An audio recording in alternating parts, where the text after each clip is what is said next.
40 years ago, I remember going to gyms and being quite surprised because back then, the only source of information on training that we had really was magazines.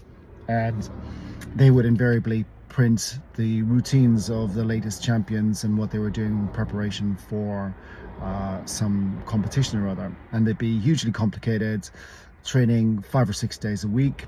And we would try those routines and they would make absolutely no difference to how we looked or our strength or anything, because they were wholly inappropriate for the level of fitness or the level of shape that we were in at the time.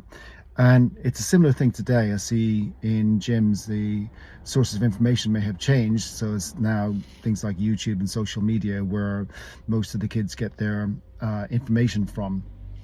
Sorry, going back to the gym. So you 40 years ago, you go back and the gym owner would give you a program, and you would look at this piece of paper he'd given you with this program, and it would be so basic you'd think, compared to the magazine routines of the champions, you'd think it was pointless. It would just be made up of compound movements, maybe a couple of isolation movements, and maybe no more than about 10 exercises.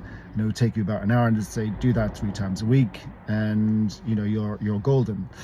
And I was always thought that was crap, because the routines look so simple. How could they possibly work? This is what the champion guys are doing. Little did I know. And so nowadays it's the same kind of thing with YouTube. You see the latest stars promoting the latest ways to train, or their version or their unique selling mechanism of how they get people in shape, or how to get in shape just like them, disregarding the fact that they're taking tons of chemicals and it's their full-time job. And so I see a lot of kids doing the similar sort of stuff in the gym, where they'll be doing really complicated cable movements and things like that, where they can't perhaps do a pull-up or a good press-up. And so just going back to the basics have been around a long time, and they've been around a long time because they work. So routines should be filled with infrequent hard work on large compound exercises to build a base that at a later stage you can finesse and work isolation movements and shape and striate and tone. But unless the basics are in place, you don't have anything to work with. So simple routines, simple movements done infrequently are definitely the way to go.